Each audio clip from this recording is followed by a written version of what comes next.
guys, it's Sophie and Milo from Build Your Jungle, and today I'm going to be doing my top 10 things I wish I'd known before I got into houseplants. And doesn't he look dashing in his little bow tie? It was his birthday yesterday. He had a 3-course Michelin star meal that we made for him. And yeah, he's just feeling in a bit of a cuddly mood today.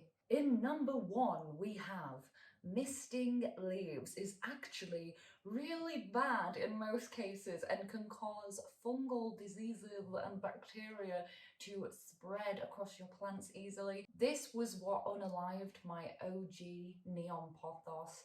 New ones over there. It actually got attacked by my friend's baby. I'm going to be sorting that out in another video. Oh, you want to go down? You want to go down? When you first start getting into the tropical plants, so I'm talking about the pothos, perhaps a philodendron birkin, they're quite common in garden centres as a starter philodendron. When you're first getting into those, one of the things that you find out is these plants like higher humidity because of where they are in the wild, in very rainforest environments where there's a lot of moisture, and people think, myself included, oh, I'll just start spritzing it with water willy-nilly, everything will be great, it'll think it's still at home and thrive beautifully for me. This is not the case. What usually happens is if you're misting a plant, you've put the humidity around it to like 100% for about 20 minutes until it evaporates, and then you're just back to the starter level of humidity. So, oh, Milo is barking. So you're creating this fluctuation of moisture all the time and overly wetting the leaves that aren't used to being completely drenched all the time, and it's this damp it's this damp environment that allows bacteria and fungal spores to swim, if you will, across the leaves, spreading across your plant and perhaps also to neighbouring plants. It's not good. There are some exceptions where you may want to use a mister, and that is for wetting or remoistening your moss poles, to add moisture to a terrarium where you're not wanting to add too much water into the whole situation. And also things like carnivorous plants, Nepenthes is one of the exceptions to this rule. The pitchers very much enjoy a good spritzing. So if you're watching this and you're thinking, but I do need higher humidity because I'm having an issue with my philodendron and or pothos, what do I do? There are options, okay? So number 1, best option, indoor greenhouse, because it keeps the humidity inside that area and you're not going to get some issues with having an overly moist house that has very much got areas of damp and mould in it. Because yes, plants themselves don't cause mould on walls and in houses, but having a lot of standing water in your room or in your house will do it, and that can be expensive. The easiest thing you can do is put your plants in the bathroom, where, especially if you're in a house like me with 3 or more people, you're going to have multiple people showering in that room, perhaps every day, every other day, and that does tend to keep the humidity levels up for quite a reasonable amount of time. So the bathroom is a good option. But when you can't just have a bathroom full to the brim of plants, an option is to have a humidifier, but not to put your plants so close to the humidifier that the water is just settling on the leaves, because that is the same as misting, just in the vicinity. It would also help you to I have some of these and I will show it here because I cannot be bothered to walk in. Oh wait, there's one up here. They are these little humidity and temperature readers, and I have like 8 of these just around the house, and it's very, very handy. Also because some plants are sensitive to temperature and it allows you to keep track of that. Just backtracking to the greenhouse, if that is not your jam, you could also invest in a cabinet setup. Sometimes you can buy them pre-bought where people will already have sealed them and installed fans for you, and all that beautiful equipment is all ready to use. Or you could take on a fun DIY project and do it for yourself if you've got the dough. I do not have the dough, so I opted for an indoor greenhouse for several years, and now everything's outgrown it and I've just got shelves. The second thing that I wish I had known pertains to cabinets and greenhouses.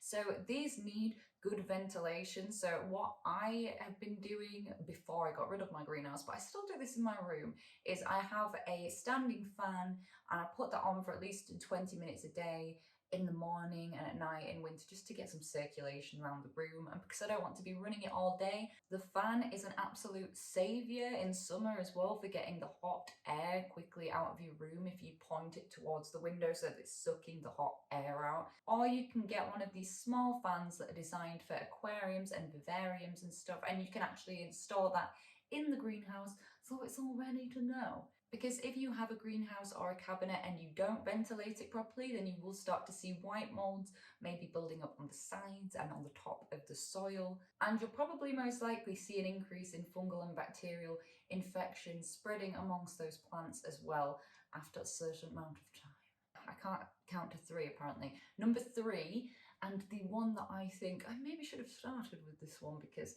people need to know this, is that not every plant can be propagated by taking a clipping of the plant. Some plants have to be separated, like calathea, some are better off grown from seed, and some have different methods of propagation, like with alocasia, but I'm getting onto that later in the video. For this section, beautiful Monstera, this is Merlin, has joined me because I think Monstera are a very easy example to see what I'm about to say here. So this is a type of plant that is in the family Areaceae. It's known as an aroid, and this is Monstera deliciosa variegated. And I am going to show some other examples on different types of plants in a minute. So this part is the stem. This part that attaches to the leaf, that's the petiole. If you cut the petiole here, no roots can grow from that. It does not have the ability to create new leaf or root material. So you're just going to have an unalived leaf hanging about in some water. What you want to do is look for the place where the petiole meets the stem, and there's like a line across here. This is the node. This is the internode, which is, would you believe, the space between the node. So if I wanted to take a clipping of Monstera, I do it from the top, but it's easy to see on this one down here. I'd want to do it about here. And then that gives you plenty of leeway to remove any rot that can develop, and plants with white albo variegation are prone to getting rot. So you don't want to be doing it up here, because then if you get any rot, the whole prop will just be ruined and there will be no coming back from it.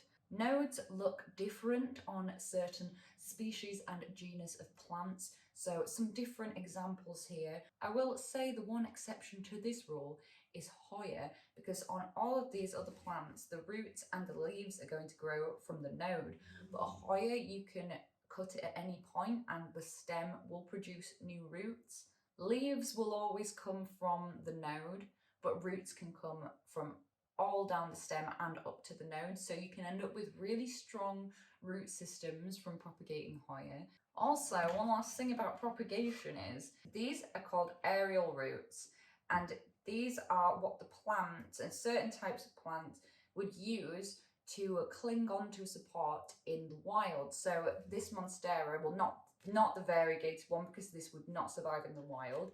A normal Monstera would be climbing up a tree and it would be using these huge aerial roots to wrap itself securely onto that tree. And although it is possible to propagate a plant without aerial roots, if you have an aerial root on the section that you are going to take the prop from, there is a much higher chance of success. Number 4.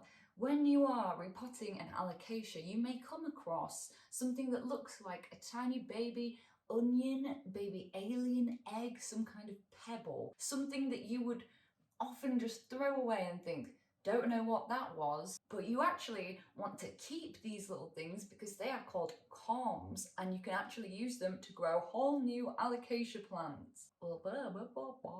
They will usually grow from a root section that's coming off from the original plant, but sometimes they can have fully separated and already started to form little roots in the soil. The bigger the plant, generally, the more corms that you will find when you are repotting it. And there are a whole bunch of ways that you can root corms, but I think the one that has worked for me before was perlite with extra cup over the top of it. But I'm definitely no alocasia expert. They haven't been known to like me too much. Number 5 is a tip that's going to save you money, and it is plant prices always drop. The rare plant prices drop significantly, and you should definitely wait a long time before buying your wishlist plant if it's like hundreds of pounds. For example, way back in 2019, in the times of the dreaded panini,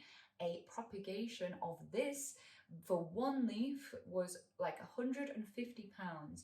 Now you can get a one leaf prop of a Monstera alba with nice variegation like this for just 25. Another example of this was that, again, back in 2019, a not even mature, but a medium specimen of Philodendron Veilmarks Fantasy would have cost you £1,000. Yes, £1,000. 4 figures, £1,000. It's just too many pounds. Now they are significantly cheaper, and all I know off the top of my head is that you can get like a one leaf clipping for £5 now. So going by that, I would imagine they're like 25. I'm going to look it up and see what they are now. Another hack to do with the actual purchasing of your plants is that you should definitely be in all of your local Facebook plant groups, like there's Leeds ones that I'm in, and also just ones for your region, like I'm in some UK ones as well, because people post plants for fantastic prices in the private plant groups. I sell plants there too sometimes, and it's because it's not people running big businesses that are really concerned with profits, it's people wanting to make a bit of money back off a plant they've added to the collection, or people wanting to reduce their collection down and get rid of things for a really, really reasonable price. I have had some fantastic plants off the off the plant book face group, off the Facebook plant groups. Number 6 pertains to watering. Watering schedules are literally impossible. When I first started, I was just like, oh, I'll water my plants on this day once a week, unless it's a succulent, and then I'll do it once every 2 weeks, like it says on Wikipedia or whatever it was that I read. And it just doesn't work like that, because all of the species require very different care, and there are so many factors when it comes to watering. I would say watering is one of the hardest things to determine, but you do get used to it with time, and the more that you care for your plants, you get the vibe of like what works for them, what do they like, what don't they like, what can really help them thrive. You have to think that all of these plants will be growing at different rates, using up water at different rates. The substrates they're in are different. They evaporate moisture from the substrates at different times. It also depends on, have you got central heating? Have you got air conditioning? Are there fans running? How close is the plant to the central heating? What's the humidity like in the room? Temperature is definitely the most important factor in watering, because I've had to water plants in summer that I usually don't have to do more than every 5 days, every day, because they were just growing so quickly, using up so much water, and were very hungry as well. So if you're sitting at home and you're watching this and you're panicking and you're thinking, well, if it's so hard to water, how will I learn? This is how I like to do it. So the best way to know truly if something needs watering is you must know the general care advice for a plant from reputable sources. For example, if I was first getting into aroids and I was watching this video from me, I'm about to tell you that most aroids like Monstera and Pothos and Philodendrons, they don't like to dry out between waterings. So I will stick my hand into this plant, try to do it down the side of the pot so that I'm not disturbing the roots, and I try to get at least halfway down. And if it's dry halfway down, it is time for watering. This is also in a chunky mix, which is great for my environment because it's just stood out in my room as this plant, but it's very humid in there. There's a lot of plants. The more plants you have in a room, the more humid it's going to be.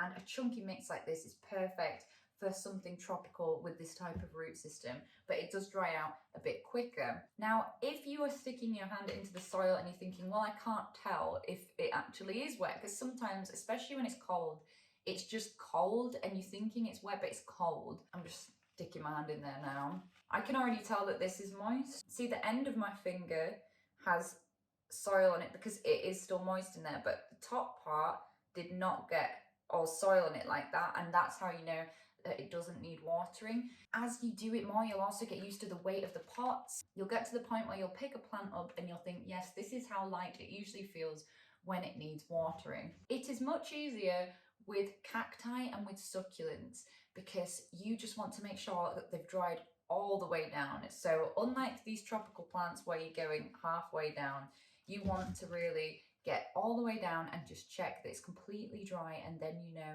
that you're definitely not going to overwater it. But also for cacti, you want to massively reduce the intervals of watering, and then in winter you want to reduce it even more. Succulents also like their substrates to fully dry out in between waterings, but they will show visible signs and they will need watering about twice as much as cacti, and you'll get little wrinkles on the surface of a lot of them, or like with a semi-succulent like string of turtles, the little turtle leaves will start to look flat. But what I'm basically saying in a very long roundabout way is that there are lots of little hacks that you can pick up along the planty journey to help you get more into the rhythm of watering.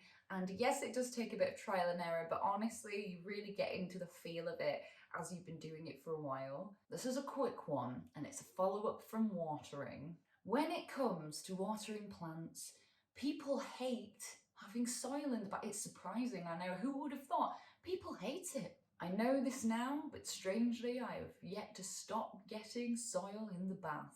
You will also constantly find bits of perlite and soil, they're just in random little places, little crevices in your house.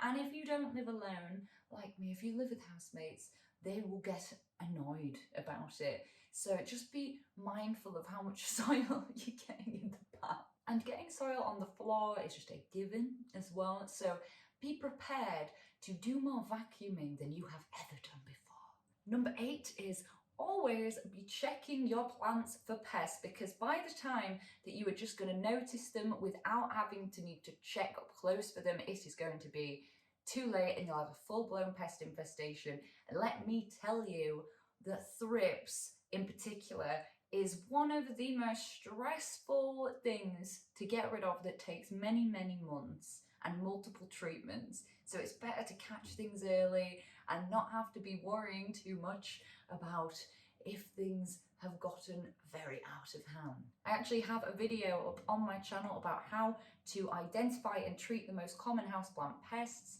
So if that would be helpful to you, I will also link it to down below. Link it to below what?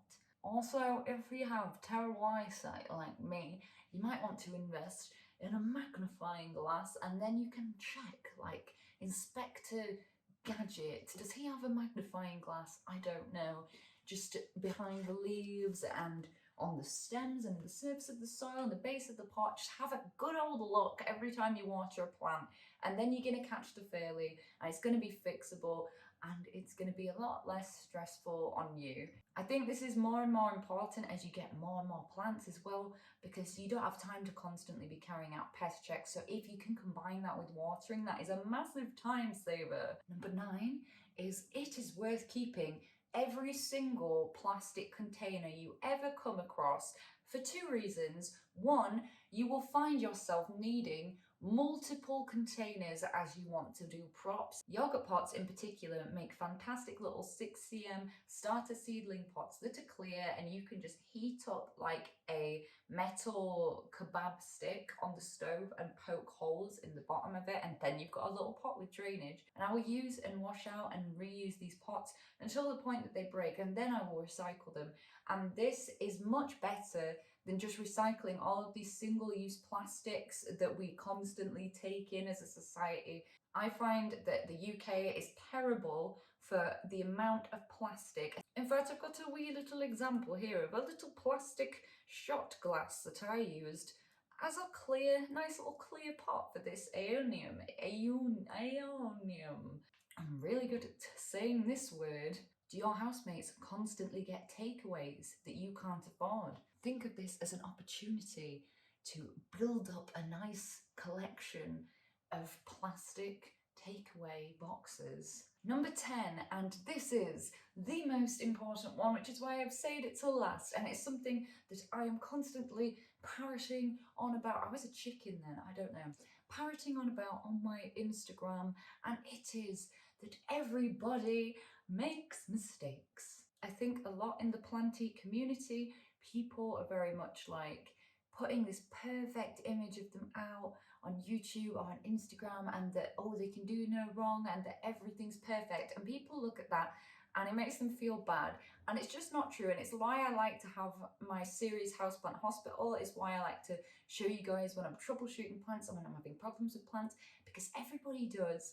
And it's just part of learning, and no one is perfect. There is no plant person alive or who ever existed on this planet who did not unalive at least one plant. It's just not possible, because you learn through trial and error. At the end of the day, I think one of the most amazing things about plants is that how caring for them can really help your mental health and really help your sense of well-being and self-love. But that's going to be ruined if you're constantly comparing yourself to others or beating yourself up over just a yellowing leaf or overwatering a plant. Like just last week, I was talking about how I'd accidentally overwatered one of my very favourite plants, my philodendron El Choco Red, and it just happens. So I just want to tell you guys to enjoy the journey that you are on, and to take everything as it comes, not take things too seriously, and just know that I make mistakes too. We all do. So anyway, that's going to be it for this video. I hope that these have been a very helpful 10 things that I wish that I had known before I started. Maybe this will help you now, I hope so. If you enjoyed it, please do subscribe to my channel to be notified when I next make a video. At the moment, I'm posting long form content on Fridays and shorts whenever I'm able to. I also post every day on Instagram. There's all kinds of funky business on there. And if you guys would like to buy some illustrated houseplant and nature inspired products, then please do head over to my website. It's buildyourjungle.com. And I hope you have a fantastic, wonderful day filled with plenty goodness and all the other stuff that you enjoy.